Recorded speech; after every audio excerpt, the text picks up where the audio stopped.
नमस्कार, जय हिंद। स्वागत है जब सबका फिर से।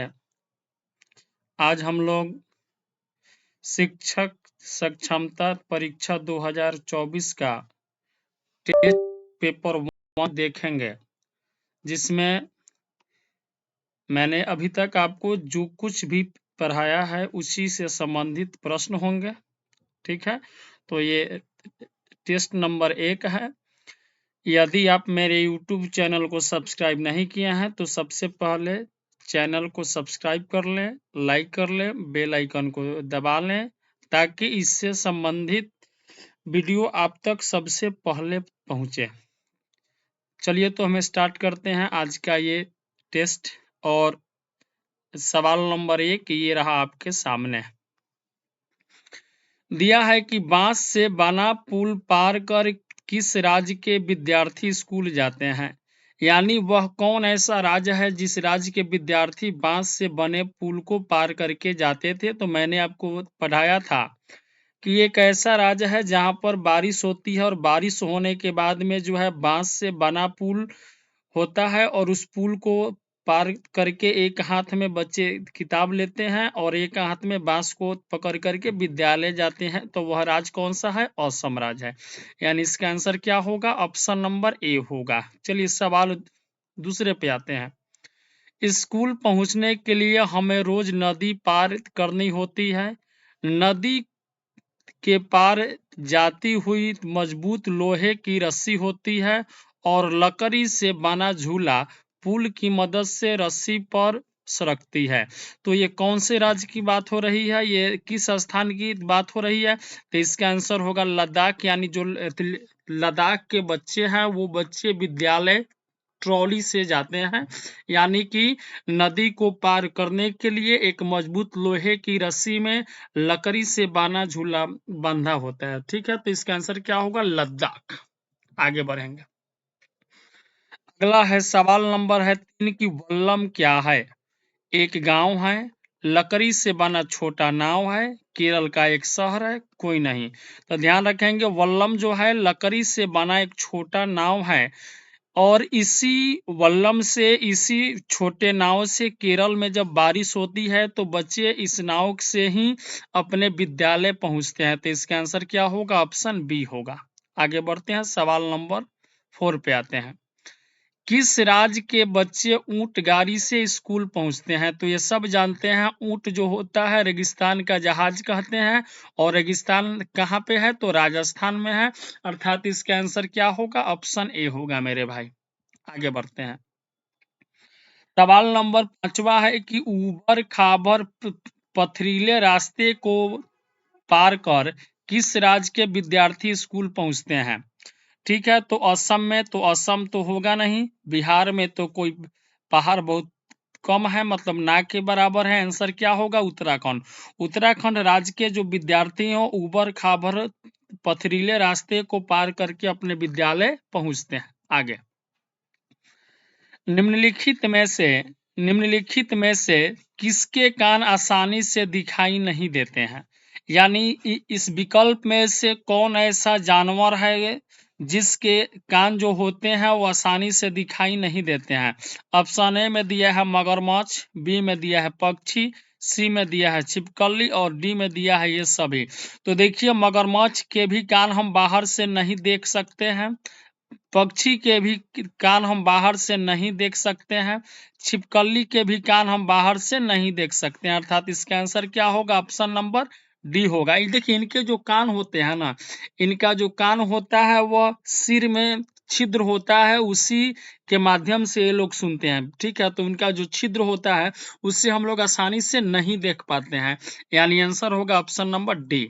आगे बढ़ते हैं।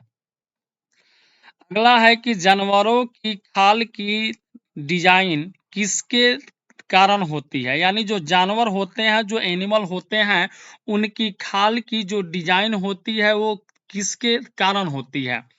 ऑप्शन ए में दिया है कि रंग के कारण, ऑप्शन बी में दिया है बाल होने के कारण, ऑप्शन सी में दिया है कोई नहीं और ऑप्शन डी में दिया है एक से अधिक। तो इसका आंसर न तो सी होगा, न तो डी होगा, न ए होगा। इसका आंसर होगा ऑप्शन बी। यानी जो जानवर होते हैं उनके जो खाल की डिजाइन हमें दिखती है वो उनके बाल के कारण ही हमें उनका डिजाइन दिख पाता है। ठीक है, अगर उनके शरीर पर से बाल हटा दिया जाए तो सारे जानवरों का डिजाइन एक ही तरह का दिखेगा। ठीक है, तो इसका आंसर होगा ऑप्शन बी।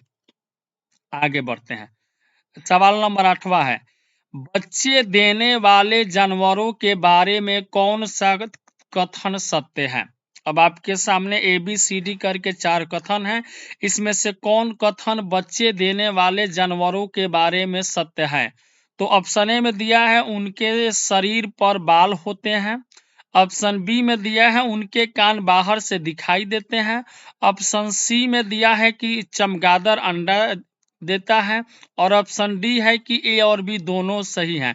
तो इसका जो सही जवाब होगा वो होगा ऑप्शन नंबर डी, यानी जो बच्चे देने वाले जानवर होते हैं उनके शरीर पर बाल होते हैं, ये कथन बिल्कुल सत्य है। उनके कान बाहर से दिखाई देते हैं, ये भी कथन सत्य है। जैसे आप एग्जाम्पल के लिए गाय ले लो, तो गाय के शरीर पर बाल होता है और गाय की जो कान है उसे हम बाहर से आसानी से देख सकते हैं। तो आप देख पाते होंगे कि गाय जो है अंडा न दे करके बच्चा देती है। तो इस सवाल का आंसर क्या होगा? ऑप्शन नंबर डी होगा। आगे बढ़ते हैं। सवाल नंबर 9। सवाल नंबर 9 है कि निम्नलिखित में से कौन सा कथन सत्य है? ऑप्शन ए में है कि जिन जानवरों के शरीर पर बाल होते हैं उनके कान बाहर से दिखाई देते हैं, बात तो सही है। ऑप्शन बी है जिन जानवरों के कान बाहर दिखाई नहीं देते उनके शरीर पर बाल नहीं होते हैं, ये भी बात सही है। चमगादड़ पक्षी बच्चों को जन्म देती है, मतलब ये अंडा नहीं देती है, डायरेक्ट बच्चों को जन्म देती है, ये भी बात सही है। अर्थात इसका आंसर होगा ऑप्शन नंबर डी, यानी ये सभी। ठीक है, आगे बढ़ते हैं। सवाल नंबर 10वां है और सबसे आसान है, हमारा राष्ट्रीय पशु क्या है? चीता, बाघ, लोमड़ी, नॉन ऑफ दीज इनमें से कोई नहीं। तो इसका आंसर होगा ऑप्शन बी, यानी कि बाघ। सवाल नंबर 11, हाथी के शरीर का रंग कैसा होता है? ऑप्शन ए में दिया है काला, बी में दिया है भूरा, सी में दिया है भूरा स्लेटी और डी में दिया है रंगहीन। तो जो हाथी का शरीर है उसका रंग होता है भूरा स्लेटी, अर्थात ऑप्शन सी इस सवाल का सही जवाब होगा मेरे भाई। आगे बढ़ते हैं। सवाल नंबर 12 है, हाथियों के बारे में निम्नलिखित में से कौन सा कथन सत्य है? ऑप्शन ए, मतलब हाथी के बारे में इस कथन में से कौन सा कथन सत्य है? ऑप्शन ए में कह रहा है कि एक बड़ा हाथी एक दिन में 100 केजी से ज्यादा पत्ते और झाड़ियां खाता है, बिल्कुल ये बात सत्य है। यह एक दिन में 2 से 4 घंटे ही सोते हैं, ये भी बात सही है। हाथी को कीचड़ और पानी में खेलना पसंद है, इससे उसके शरीर को ठंडक मिलती है, ये भी बात सत्य है। गर्मी लगने पर हाथी अपने कान हिलाकर हवा करता है, ये भी बात सत्य है। अर्थात ए बी सी डी सभी विकल्प सही हैं, अर्थात इसका आंसर होगा ऑप्शन ई, एक से अधिक। ठीक है, इसका आंसर होगा ऑप्शन नंबर ई, यानी एक से अधिक जो कथन है वो सही है इसके लिए। आगे बढ़ते हैं। सवाल नंबर 13, निम्नलिखित में से कौन सा कथन सत्य है? देखिए ज्यादातर क्वेश्चन आपके एग्जाम में भी कथन वाले ही आएंगे, इसलिए मैंने भी आपके लिए जो सवाल बनाया है वो कथन वाला ही बनाया है। कौन सा कथन सत्य है? ऑप्शन है हाथियों के झुंड में केवल हथिनियों और बच्चे रहते हैं, बात सही है। झुंड की सबसे बुजुर्ग हथनी झुंड की नेता होती है, यह भी बात सही है। एक झुंड में 10 से 12 हथनियां और बच्चे होते हैं, ये भी बात सही है। हाथी 14 से 15 साल तक ही झुंड में रहते हैं, फिर वह झुंड छोड़ देते हैं, ये भी बात सही है। अर्थात इसका आंसर होगा ऑप्शन नंबर ई, ये सभी। चलिए आगे बढ़ते हैं। सवाल नंबर कौन सा? 14 नंबर। अमृता राजस्थान में जोधपुर के पास किस गांव की रहने वाली थी? तो अमृता की कहानी आप सबको जानते होंगे, मैंने पढ़ाया भी है कि अमृता जो है खेजरवाली गांव की रहने वाली है, जो राजस्थान में पड़ता है। और उनकी जो कहानी है बहुत ही दिलचस्प कहानी है। वृक्ष को बचाने के लिए उस गांव के 300 लोगों ने अपनी जान दे दी थी। ठीक है, तो अमृता राजस्थान में खेजरली गांव की रहने वाली है, अर्थात ऑप्शन ए होगा। आगे क्वेश्चन नंबर है 15। खेजरी वृक्ष के बारे में निम्नलिखित में से कौन सा कथन सत्य है? ऑप्शन ए, यह रेगिस्तानी इलाकों में पाया जाता है और इसे ज्यादा पानी की जरूरत नहीं होती है। बिल्कुल बात सही है। ऑप्शन बी, इस पेड़ की छाल दवा में काम आती है और इसकी लकड़ी में कीड़ा भी नहीं लगती, ये भी बात सही है। इस पेड़ की फलियों की सब्जी भी बनाई जाती है, ये भी बात सही है। अर्थात इसका आंसर होगा ऑप्शन डी, ये सभी। आगे बढ़ते हैं। Question number 17। अनीता खुशवाहा का संबंध कहां से है? तो ये स्टार गर्ल है। ठीक है, अनीता खुशवाहा जो है बिहार से संबंधित है और बिहार में मुजफ्फरपुर जिले से इनका संबंध है। तो आंसर होगा ऑप्शन नंबर ए। इनके भी बारे में बहुत दिलचस्प कहानी है। इनके घर वाले इनको विद्यालय नहीं भेजते हैं, फिर ये जैसे तैसे करके विद्यालय जाती है और विद्यालय जाते हुए इन्होंने मधुमक्खी पालन का प्रशिक्षण लिया और उसमें बहुत नाम की। ठीक है, तो इसका आंसर होगा ऑप्शन ए, बिहार से। Question number 17। किस अधिनियम के तहत 6 से 14 साल के सभी बच्चों को मुफ्त और अनिवार्य शिक्षा देता है? ऑप्शन ए, आरटीई अधिनियम 2006, आरटीई अधिनियम 2009, आरटीई अधिनियम 2016, इनमें से कोई नहीं। तो इसका आंसर होगा ऑप्शन नंबर बी, आरटीई अधिनियम 2009 जो है किसी भी बच्चों को 6 से 14 साल के बच्चों को निःशुल्क शिक्षा प्रदान करती है। आगे बढ़ते हैं। Question number 18। मधुमक्खी के अंडे देने का समय कब होता है? ऑप्शन है सितंबर से नवंबर, अक्टूबर से जनवरी, अक्टूबर से दिसंबर, और इनमें से कोई नहीं। तो इसका आंसर होगा ऑप्शन नंबर सी, मधुमक्खी जो है अक्टूबर से दिसंबर के बीच के महीनों में अंडे देती है। आगे बढ़ते हैं। लीची के फूल कब खिलते हैं? तो देखिए, लीची के फूल कब खिलते हैं? जनवरी में, फरवरी में, मार्च में, कोई नहीं। तो इसका आंसर होगा ऑप्शन बी, फरवरी में। आगे क्वेश्चन नंबर 20। मधुमक्खी के बारे में निम्नलिखित में से कौन सा कथन सत्य है? ऑप्शन ए है, हर छत्ते में एक रानी मक्खी होती है जो अंडे देती है, बात सही है। छत्ते में बहुत सारी काम करने वाली मक्खियां भी होती है, ये दिन भर काम करती है, ये भी बात सत्य है। जब किसी मक्खी को रस मिल जाता है तो वह एक तरह का नाच करती है, डांस करती है, ये भी बात सही है। तो इसका आंसर होगा ऑप्शन डी, ये सभी। आगे बढ़ते हैं। क्वेश्चन नंबर 21 है, चींटियों के बारे में कौन सा कथन सत्य है? ऑप्शन ए, रानी चींटी अंडे देती है, बिल्कुल। सिपाही चींटी बिल का ध्यान रखता है, बिल्कुल, ये भी बात सत्य है। काम करने वाली चींटी भोजन ढूंढकर बिल तक लाती है, ये भी बात सही है। अर्थात इसका आंसर होगा ऑप्शन डी, ये सभी। तो देखिए, जो व्यक्ति मेरा क्लास नहीं किए होंगे वो लोग क्लास जरूर कर लेंगे। मैंने अभी तक इन्वायरमेंट का पार्ट 1, पार्ट 2, पार्ट 3, पार्ट 4 यानी क्लास चौथा से लेकर 5वां तक का पूरा इन्वायरमेंट का निचोड़ मैंने अपने इस चैनल पे अपलोड कर दिया है। ठीक है, चलिए आगे बढ़ते हैं। 22 नंबर है, ढोकला चटनी नींबू वाला चावल कहाँ की प्रसिद्ध भोजन है? ऑप्शन ए, गोवा, केरल, गुजरात, कोई नहीं। तो अब जानते हैं ढोकला चटनी गुजरात का मुख्य भोजन है, अर्थात आंसर होगा ऑप्शन सी। आगे बढ़ते हैं, क्वेश्चन नंबर 23, वलसाड, गांधीधाम, अहमदाबाद किस राज्य में है? तो सब जानते हैं वलसाड, गांधीधाम, अहमदाबाद कहाँ आएंगे? गुजरात में आएंगे, अर्थात इस सवाल का सही जवाब होगा ऑप्शन ए। आगे, कन्नड़ किस राज्य की भाषा है? ऑप्शन ए गुजरात, केरल, कर्नाटक, कोई नहीं। तो कन्नड़ जो है कर्नाटक राज्य की भाषा है, अर्थात इसका आंसर होगा ऑप्शन सी।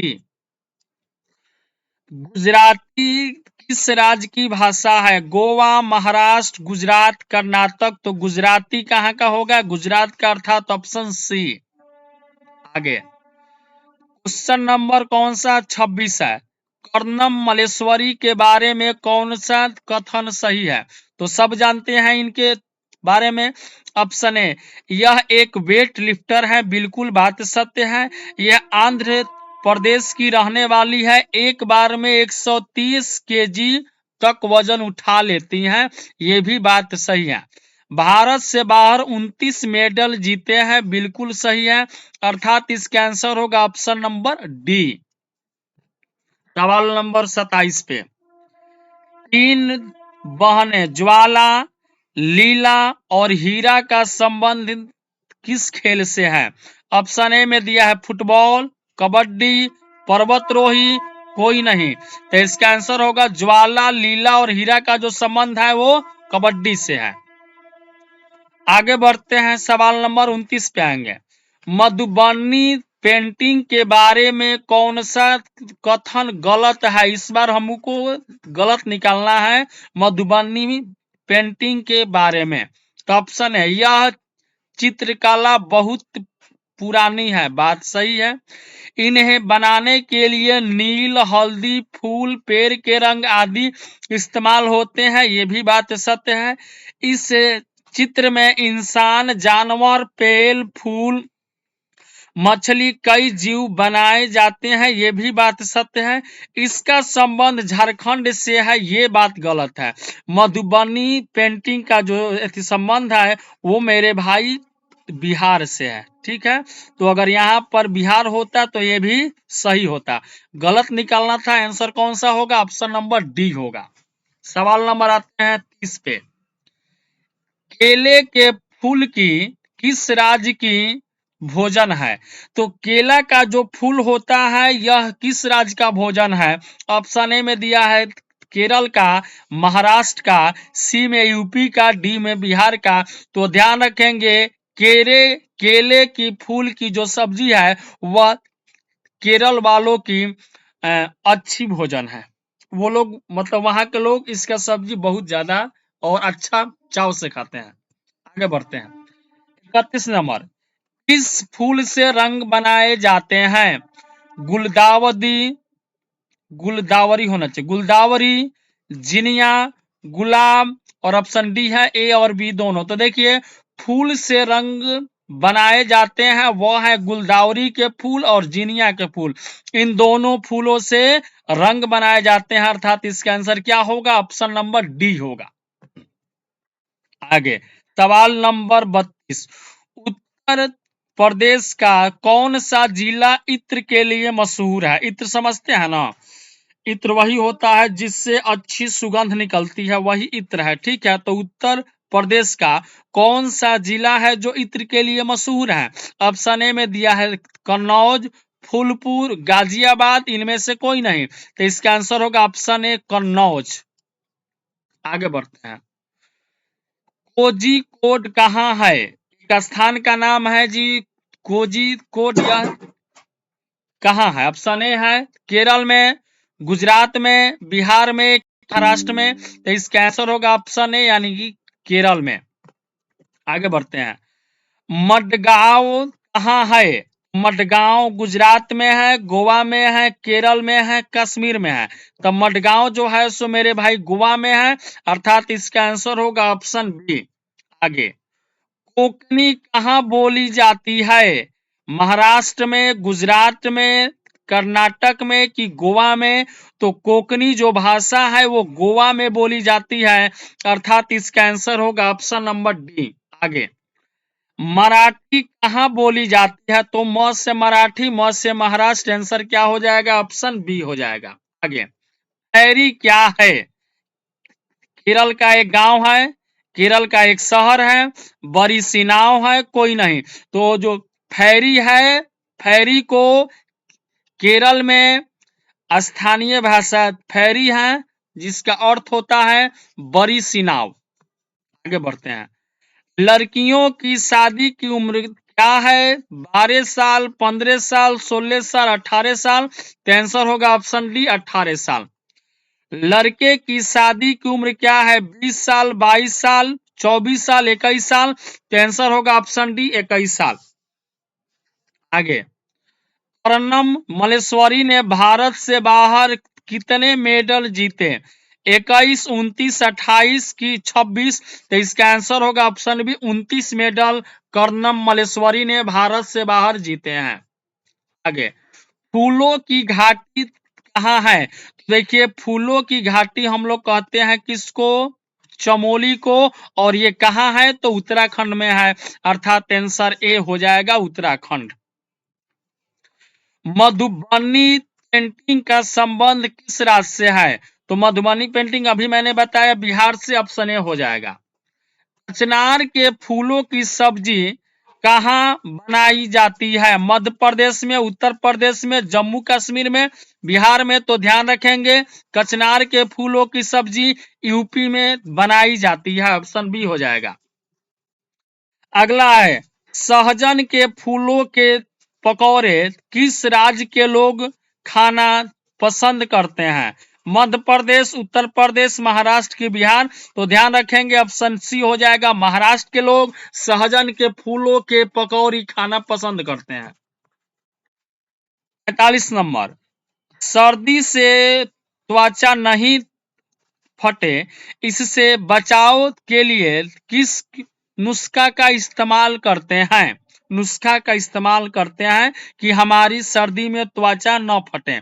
ऑप्शन ए दिया है, गुलाब जल ग्लिसरीन बराबर मात्रा में मिलाकर कुछ बूंदे नींबू की डाले जाते हैं, नीम के पत्ते में करू तेल डाले जाते हैं, चावल के आटों को पानी में डाले जाते हैं, इनमें से कोई नहीं। तो इसका आंसर होगा ऑप्शन ए, गुलाब जल ग्लिसरीन बराबर मात्रा में मिलाकर कुछ बूंद नींबू की डाले जाते हैं।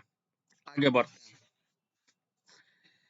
मिट्टी में कीड़ा कब नहीं लगता? गोबर के मिलाने से, पानी के मिलाने से, तेल के मिलाने से, नीम के पत्ते मिलाने से? तो देखिए, अगर मिट्टी में कीड़ा से बचाव करना है तो उसमें गोबर मिलाकर के लिप दीजिए, अर्थात आंसर हो जाएगा ऑप्शन नंबर ए। आज का अंतिम सवाल, कौन सी लकड़ी में दीमक नहीं लगते हैं? सागवान, नीम और कीकर, आम की शीशम? तो इसका आंसर